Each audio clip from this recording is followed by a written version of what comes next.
Assalamualaikum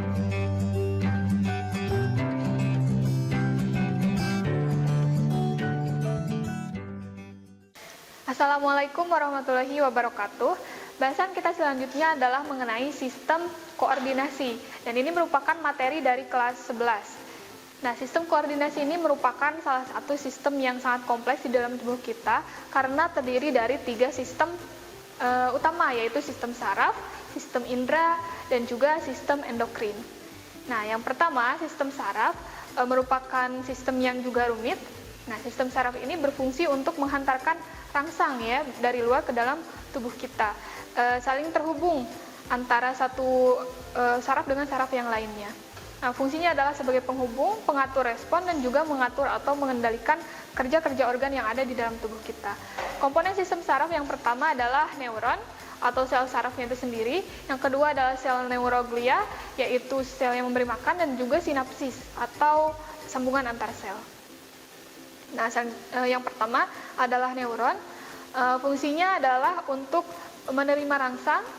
Nah, dan ini merupakan unit fungsional sistem saraf. Terdiri dari badan sel, kemudian ada dendrit, ada nukleus, ada akson, dan juga ada ujung akson. Nah, dendrit ini merupakan bagian yang digunakan untuk menerima rangsang dari luar, kemudian disampaikan ke badan sel, dan akan kembali diteruskan pada akson. Nah, pada akson ini ada bagian yang terselubungi oleh selaput mielin, ada juga yang tidak. Nah, bagian yang tidak ini adalah digunakan sebagai percepatan gitu ya, untuk mempercepat jalannya rangsang. Nah, selanjutnya adalah sel neuroglia atau biasa disebut sebagai glia. Sel neuroglia ini terdiri dari beberapa jenis. Yang pertama adalah astrosit, bentuknya seperti bintang dan berfungsi sebagai lem untuk menyatukan antar neuron. Kemudian ada oligodendrosit. Nah, oligodendrosit ini menyerupai astrosit tapi memiliki sel yang lebih kecil, membentuk lapisan mielin melapisi akson. Kemudian ada mikroglia, ukurannya paling kecil, untuk fagosit dan juga untuk pertahanan imun. Ada juga sel ependimal, nah ini melapisi rongga serebral dan juga medula spinal.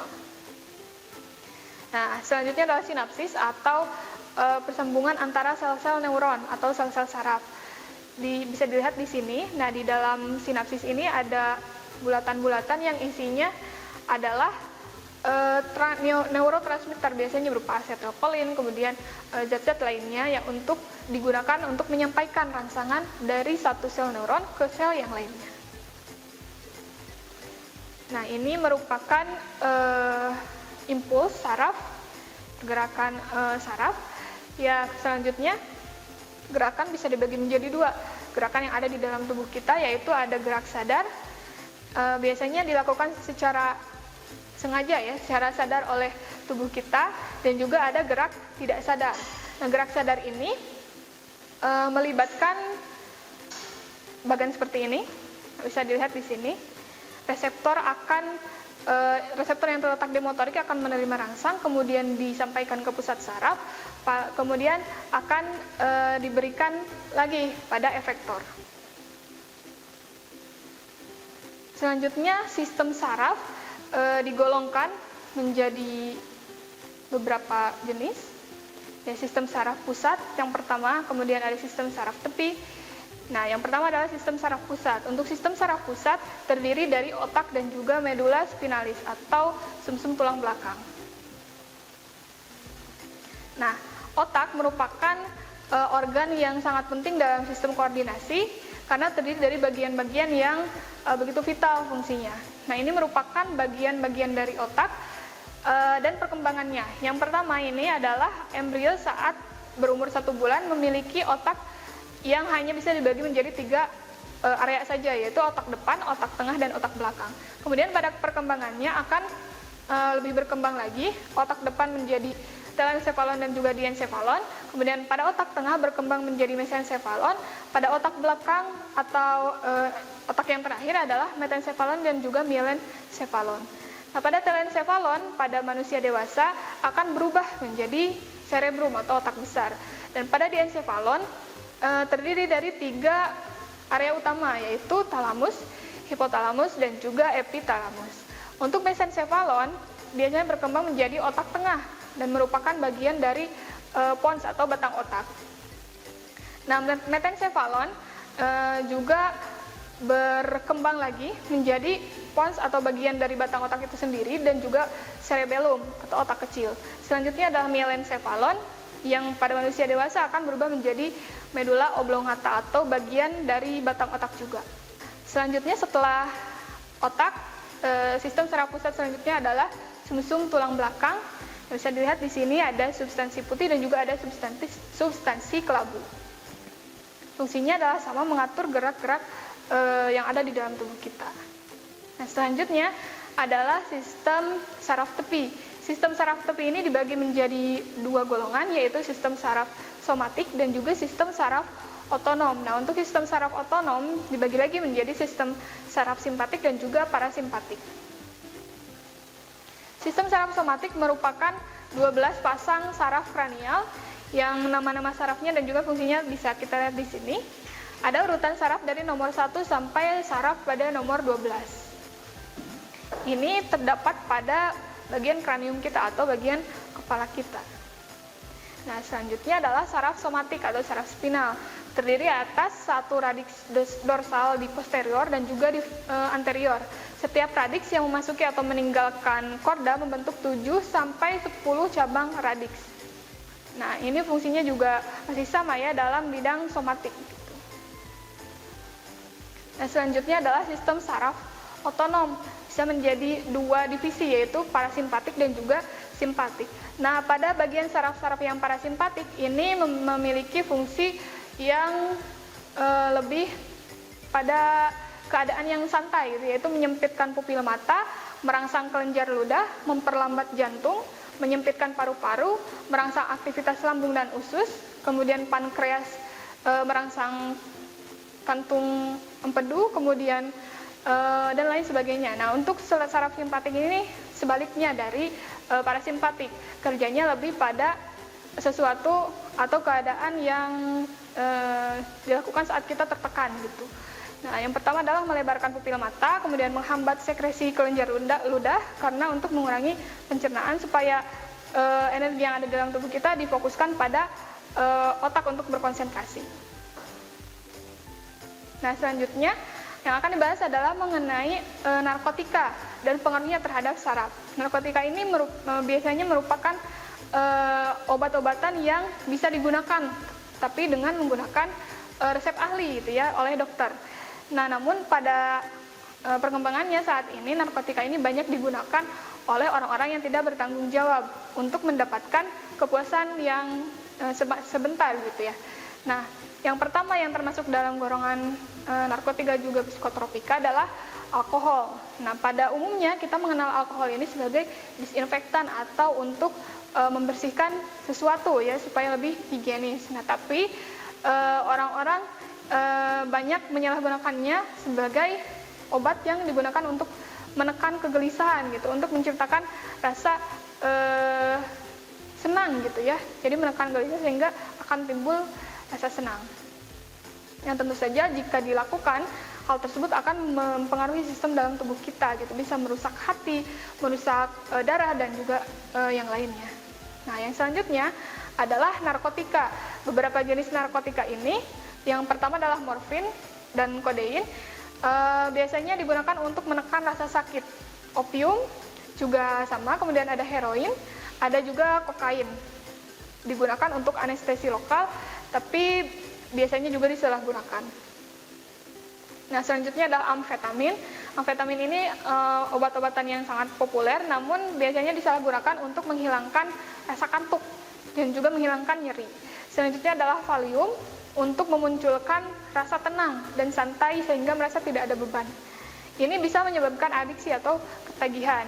Dan yang terakhir adalah bahan penikmat. Biasanya digunakan oleh orang-orang ini bahkan lebih banyak gitu. Dan biasanya si bahan penikmat ini menggunakan alkaloid sebagai zat yang memikatnya gitu, yang membuat pecandunya menjadi merasa enak gitu ya, merasa nikmat. Salah satunya adalah rokok, kopi, coklat dan juga teh.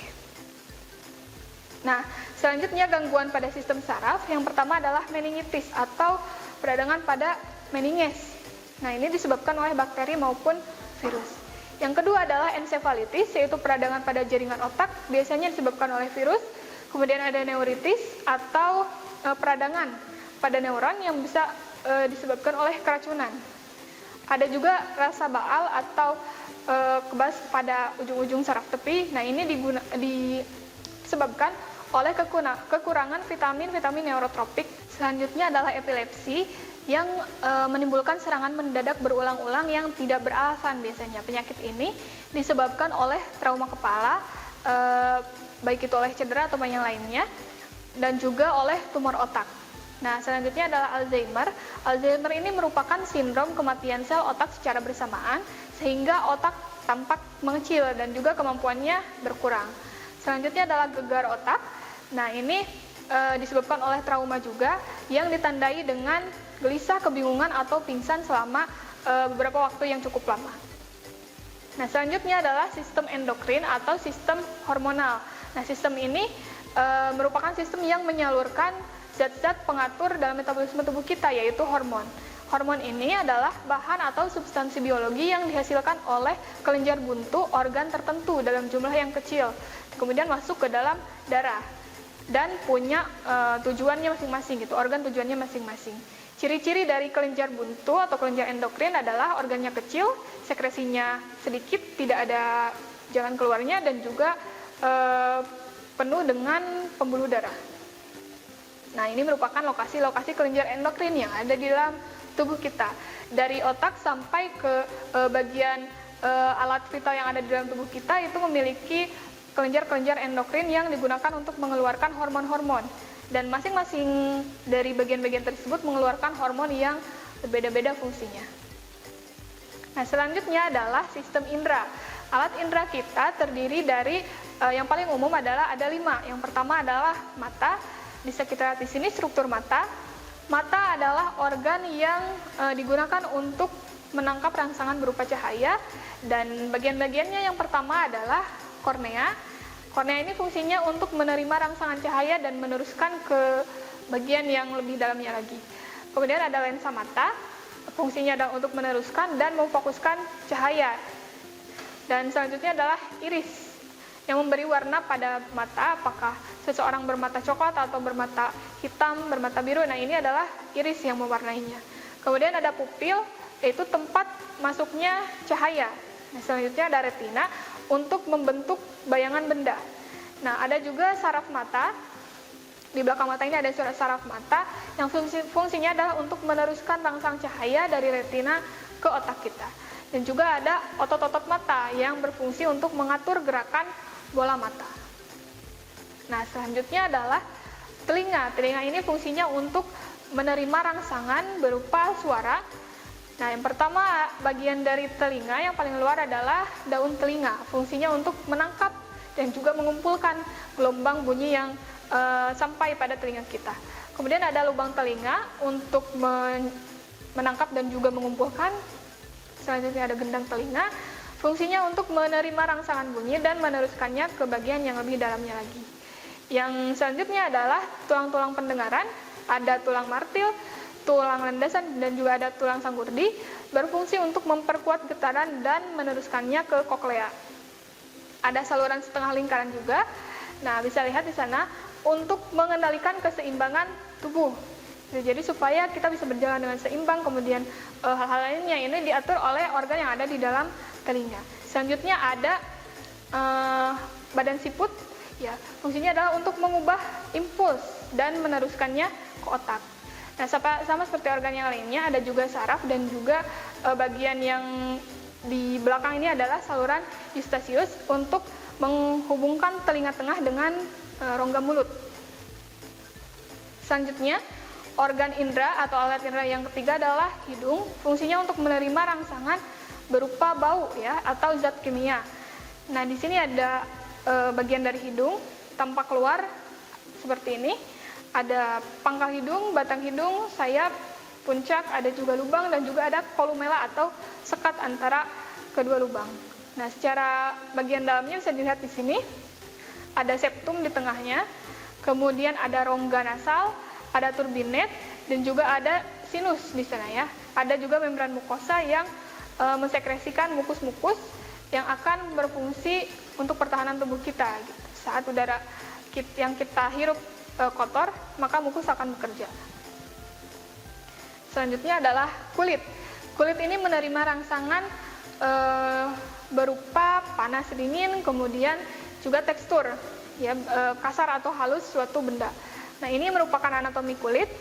Nah, yang pertama, yang paling atas adalah epidermis.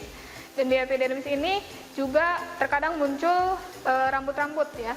Dan selanjutnya di lapisan yang kedua adalah dermis. Di dermis ini terdapat kelenjar-kelenjar, kelenjar rambut, kelenjar keringat. Ada juga saraf-saraf, ada saraf yang untuk menerima rangsangan panas, ada juga untuk menerima rangsangan tekanan, dan juga ada kelenjar minyak yang berfungsi untuk mengeluarkan sebum yang ada di dalam kulit kita. Selanjutnya adalah lapisan subkutan atau lapisan bisa disebut sebagai hipodermis. Nah, ini terdapat pembuluh darah di sini dan juga ada ujung saraf di sini dan ada jaringan ikat berupa lemak. Yang terakhir, alat indera kita adalah lidah. Nah, fungsinya adalah untuk menerima rangsangan berupa kimia juga, yaitu sebagai tasan atau sebagai perasa gitu ya, perasa yang kita rasakan apakah manis, asam, asin, pahit atau yang lainnya. Nah, ini merupakan bagian dari lidah. Ada ujung lidah, celah lidah, tubuh lidah, kemudian ada sirkumvalat papila, ada celah ujung, ada katup tenggorokan dan juga ada amandel atau tonsil. Nah, ini bagian-bagian ini kaya akan saraf-saraf juga untuk diterjemahkan ke dalam otak rasa apa yang sebenarnya kita terima dari suatu makanan. Nah, itu saja untuk bahasan dari sistem koordinasi. Terima kasih. Wassalamualaikum warahmatullahi wabarakatuh. Kunjungi sosial media lainnya seperti website kami di pkbmalfata.com, Facebook PKB Malfata Mananjaya, Instagram PKB Malfata _official. Dan terima kasih telah klik video ini. Jangan lupa like, comment, share, and subscribe untuk menunjukkan dukungan kamu terhadap channel ini. Enjoy the video PKB Malfata.